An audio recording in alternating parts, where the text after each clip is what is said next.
Halo, apa kabar? Ngobrol lagi bersama dengan Bung Rocky. Bung Rocky, ini ada sebenarnya drama yang menarik ya dari Pak Firly ini. Tapi saya tahu orang sekarang banyak menganggap bahwa Pak Firly itu sudah non-faktor. Padahal itu sebenarnya dari peristiwa Pak Firly ini kita bisa membidik satu peristiwa politik lain yang jauh lebih besar dari sekedar Firly, yakni istana sebenarnya kan. Gitu ya, Bung Rocky ya. Iya, ini karena tertutup oleh soal asam sulfat, lalu SGI, segala macam itu. Karena cerita tentang Philly juga akhirnya orang lupa aja. Padahal Mm. sebetulnya Philly ini lebih penting dari soal debat capres, capres Saya cawapres. kira iya, iya. Karena Mm. Iya. karena di dalam benak Firly ada banyak hal yang masih bisa dikuras justru untuk mempengaruhi arah pemilu sebetulnya kan. Dan Mm. itu mungkin yang menyebabkan orang anggap ya udahlah, kita udah sama-sama tahu bahwa KPK itu udah semuanya udah busuk lah. Dan Mm. Firly itu satu poin aja di situ. Mm. Uh, apa namanya, Dewas juga mau sok-sok mempertahankan kedudukan etisnya, padahal sebetulnya udah berkali-kali dia nggak bisa periksa Firly kok. Kenapa Mm. sekarang baru ngotot buat masih mau periksa? Jadi Dewas juga bubarin aja lah. Jadi Mm. mestinya secara etis Firly dan Dewas itu mengundurkan diri sama-sama tuh, supaya Mm. sama-sama merasa bahwa nggak ada yang saling bisa memeriksa lagi kan. Itu intinya. Iya, Walaupun iya. nanti orang anggap kalau begitu kasus-kasus yang sifatnya etis nggak ada keputusannya, memang nggak ada keputusannya dari awal kan. Iya, Dan iya, iya. itu fungsi dari Dewas ini yang dari awal kita bisa duga bahwa itu fungsi yang sekedar administratif, bukan fungsi yang ingin menegakkan public ethics. Itu Ya. dasarnya. Dan kecemasan kita justru kalau Firly mundurkan diri, lalu dia punya kesempatan misalnya sebagai orang bebas untuk membuka kasus-kasus dengan konsekuensi hukum yang lain kan. Kalau Ya. dia buka sekarang masih ada konsekuensinya buat dia dalam kedudukan masih sebagai ketua yang diperpanjang oleh Pak Jokowi sendiri, masih punya hak untuk membuka sesuatu yang bisa jadi bahan tukar tambah. Lain kalau dia udah mengundurkan diri atau minta berhenti itu. Saya kira itu juga kecemasan istana kalau Firly berhenti, lalu dia bisa secara gampang misalnya pergi ke suatu tempat dikerubutin wartawan lalu dia ngoceh sebagai orang bebas itu kan. Mm. Walaupun dia masih dijerat oleh sangkaan sebagai Pemeras. pemeras. Ya, ya, ya. Oke, ya ini memang unik ya. Sebelumnya kan orang menuntut agar Firly segera mengundurkan diri gitu. Tapi Firly bertahan pada waktu itu sampai dan kemudian ternyata sekarang ketika giliran Firly mau menyatakan mengundurkan diri, orang bilang nanti dulu urusannya etik dulu dibereskan karena memang unik. Jadi kan Firly itu sudah mengajukan surat kepada presiden, tetapi bukan pengunduran diri kalau menurut keterangan Setnek itu. Dia menyatakan berhenti. Saya jadi teringat kayak Pak Harto ya pada waktu itu ya ketika tahun 98 menyatakan berhenti gitu. Dan itu nggak boleh untuk Firly nggak berlaku semacam itu. Nah sekarang diperbaiki lagi suratnya kepada Firly dan sedang diproses di Sekretariat Negara. Tapi saya kira dalam kasus Firly ini pasti Istana akan sangat mendengar pernyataan publik karena mereka sendiri sekarang punya agenda yang jauh lebih besar. Kalau kita melihat Firly lebih penting, kalau Istana lebih penting pasti soal Gibran gitu. Ya mestinya istana iyain aja kan, kan Hmm. nggak ada dasarnya kan. Kan sebelum ada keputusan tetap seseorang itu berlaku asas presumption of innocence kan. Hmm. Itu intinya tuh. Tetapi orang akan debat ini kan udah tersangka, iya tersangka, tapi arah dari tersangka pergi pada terdakwa itu tukar tambahnya masih panjang tuh. Hmm. karena Hmm. karena kita tahu sifat di dalam kekuasaan bahwa seseorang yang dalam kedudukan tinggi itu pasti prosesnya itu high profile kasusnya. Karena Hmm. itu mesti hati-hati tuh. Dalam kehati-hatian itu tuh pertama berlangsung terus, dan sangat mungkin juga di ujungnya ya udah nggak ada yang diproses tuh karena Hmm. kekurangan bukti lah, atau ada semacam perintah presiden supaya ini dipetieskan aja sementara atau apapun. Hmm. Tapi publik tetap melihat bahwa ya udah si Firly ini dan KPK udah sama-sama obsolete, udah sama-sama usang kira-kira. Hmm.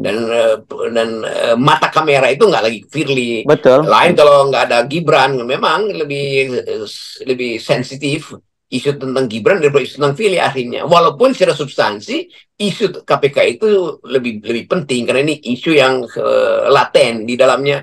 Ada banyak nama-nama yang terkait dengan kekuasaan politik, sangat mungkin juga dengan istana itu. Ya. Nah, ini yang menarik ya, Bung Rocky kan kalau dulu ada semacam pakem gitu ketika ada satu borok yang terbongkar dari kekuasaan gitu ya. Itu kan kemudian muncul kasus baru yang diharapkan itu menjadi mengalihkan isu gitu. Tapi dalam formula ini kelihatannya arus deras terutama Gibran ya saya kira bukan bukan faktor Pak Prabowo ya, karena kalau Pak Prabowo kemarin soal kecelakaan kecil, soal ndasmu dan sebagainya, saya nggak, jangan boleh ngomong kecil, nanti ada yang marah tuh. Tetapi sebenarnya inti persoalannya kan pada Gibran gitu ya. Dan ketika ada kasus-kasus yang lain yang katakanlah digunakan untuk mengalihkan isu, itu nggak mempan Bung Rocky. Termasuk dalam kasus misalnya Zulhas ya, Zulhas yang dianggap juga penghinaan, penistaan agama gitu kan. Kemudian ada yang mencoba mengalihkan dengan melaporkan Amin Anis ke Bareskrim dengan alasan dia melecehkan agama karena menggunakan akronim Amin. Nah, itu kan jadi lucu-lucu juga dan orang juga malah tertawa, bukannya menganggap itu sebagai sebuah isu baru gitu. Saya kira peristiwa di Mahkamah Konstitusi akan berlanjut panjang itu, dan Hmm, itu aktornya cuma satu, yaitu Jokowi. Itu Gibran itu pemain depan doang tuh, hmm, hmm, yang jadi sutradara adalah Pak Jokowi. Dan orang ingin lihat makin lama hubungan antara Jokowi dan Gibran itu sekuat apa sih? hmm, Hubungan antara Pak Prabowo dan Pak Jokowi sekuat apa sih? Kalau saya menduga secara akademis, tadinya Pak Prabowo tergantung pada Pak Jokowi. Sekarang karena opini publik berubah bahwa Pak Jokowi lah yang tergantung pada Pak Prabowo. Karena Pak hmm, Jokowi makin lama elektabilitasnya turun karena Gibran. Kan itu hmm, masalahnya kan. hmm, Jadi hmm, Pak Prabowo berpikir, kalau Pak Jokowi ajukan Gibran, mestinya Gibran itu tidak jadi beban dia kan. hmm, Justru bisa jadi aset. Ternyata Gibran itu setelah debat yang di 20 menit setelah debat diululukan, 20 jam kemudian udah dihujat oleh publik, dan itu hujatan itu juga masuk ke jantung istana kan.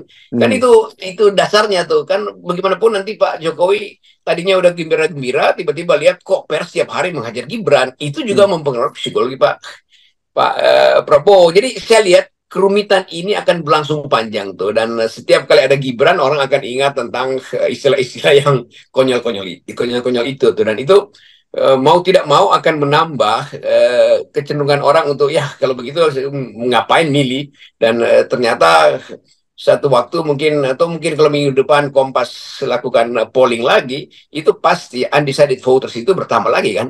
Kan hmm. tadinya kita anggap undecided itu datang dari kubu PDIP itu, karena merasa nggak jelas nih Ganjar ini apa sebetulnya idenya, pro Jokowi itu anti Jokowi. Hmm. Lama-lama kelihatan lagi bahwa undecided itu juga ada di kubu Prabowo kan, karena Gibran, orang yang tadinya hanya peduli pada Prabowo lalu merasa bahwa iya nggak pas dong kalau Prabowo harus didampingi oleh Gibran, lalu orang narik diri lagi itu, maka dia memutuskan untuk undecided dulu, Hmm. menunggu lagi putaran-putaran debat berikutnya tuh. Jadi ini soalnya tuh, keributan itu dimulai dari hadirnya Gibran secara tidak normal Ya, ya, dari ya. dalam proses kelahiran politiknya.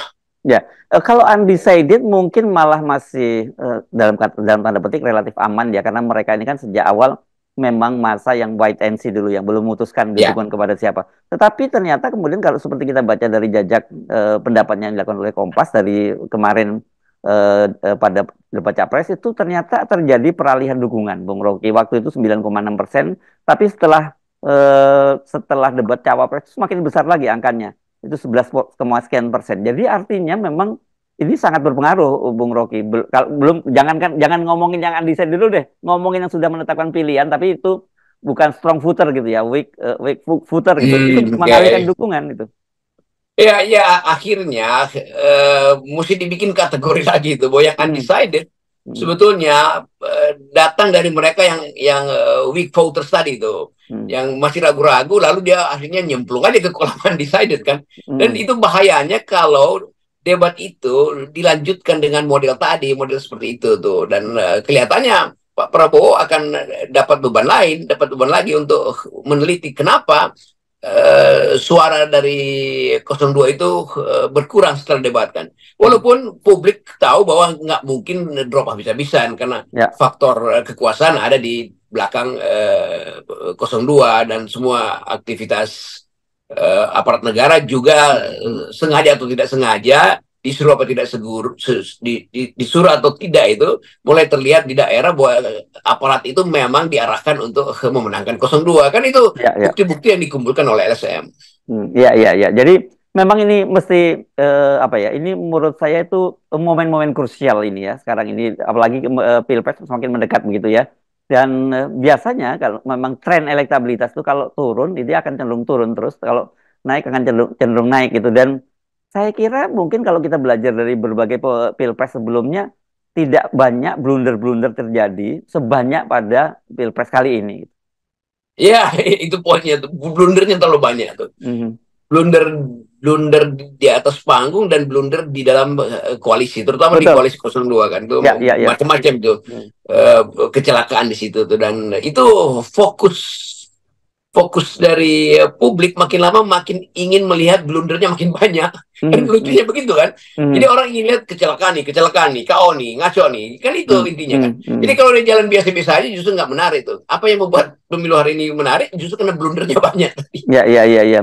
Nah, coba kalau kita hitung ya, Bung Rocky ya. Tadi kan ada faktor yang dari kandidat sendiri dan ada faktor yang dari partai koalisi atau tokoh-tokoh di partai koalisi. Yang paling ramai dulu kan kita ingat bagaimana bagaimana blunder Ade Armando dari PSI soal dinasti di Yogyakarta gitu.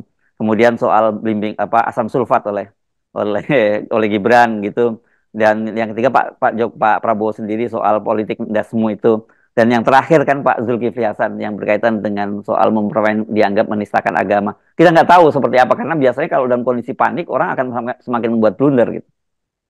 Tadi saya dalam sebuah acara tuh ada teman yang bertanya, ya kalau begini setelah ada debat ya mending gue golput aja deh karena Hmm, tiga-tiganya hmm, nggak bermutu. hmm, Jadi makin lama makin banyak orang yang melihat debat itu sebagai panduan untuk memutuskan ikut pemilu apa nggak ikut pemilu, kira-kira begitu kan. hmm, Jadi sebetulnya golput atau separuh watak dari undecided ini dipengaruhi kuat oleh keinginan mereka untuk melihat hal yang tidak pada akhirnya tidak mereka lihat, dan hmm, mereka lihat justru sebaliknya, itu kekacauan internal koalisi ini, terutama di dalam koalisi Prabowo dan Gibran. Tetapi yang paling paling mereka tunggu adalah apa yang akan diucapkan oleh Pak Prabowo misalnya kalau elektabilitasnya turun secara drastis. hmm, Tentu Gerindra tahu bahwa elektabilitasnya nggak mungkin turun sehabis-habisnya tuh, karena hmm. mungkin ada survei internal. Tetapi publik tetap menduga kuat bahwa faktor Gibran itu akan terus membebani Pak Prabowo Ya, kemanapun. hmm. Yes, oke. Nah, ini yang saya kira kita akan melihat dan pasti dikalkulasi dari detik ke detik ya, dari menit ke menit, dari hari ke hari gitu karena waktu sekali lagi bahwa waktu pemilu tidak akan lama lagi. Kalau kita hitung sekarang, saya kira ini tinggal hitungan nggak sampai 2 bulan ya, Bung Rocky. Paling satu satu 1 bulan 3 pekan gitu akan berlangsung pemilu. Sementara konsolidasi di internal mereka kelihatannya juga semakin berantakan nih gara-gara blunder-blunder itu. Iya, kalau kita lihat bahwa faktor penentu kenaikan elektabilitas Pak Prabowo adalah kepastian yang didapat dari kekuasaan dari Pak Yes. Jokowi itu. Mhm. Maka dia langsung bertengger mungkin di atas 40%. Dan itu Hmm. nggak mungkin naik lagi kan? Kan Jokowi Ya. udah selesai dengan Hmm. penjelasan dia. Ini semua untuk Pak Prabowo. Gibran Hmm. tidak, Ganjar tidak dapat Hmm. poin dari saya. Jadi Hmm. semua poin udah dikasih pada Pak Prabowo. Jadi nggak mungkin lagi Gerindra itu naik. Yang mungkin turun justru tuh. Ya, Karena ya. kecelakaan ini. Jadi Hmm. bagi Gerindra mempertahankan posisi yang sebetulnya ada nomor satu itu lebih berat daripada uh, melawan Ganjar atau Anies yang lagi merangkak tuh. Nah, Hmm. karena waktunya makin mepet, justru mungkin akan tersusul oleh isu-isu yang makin ditunggu oleh publik, yaitu kecelakaan di kubu 02.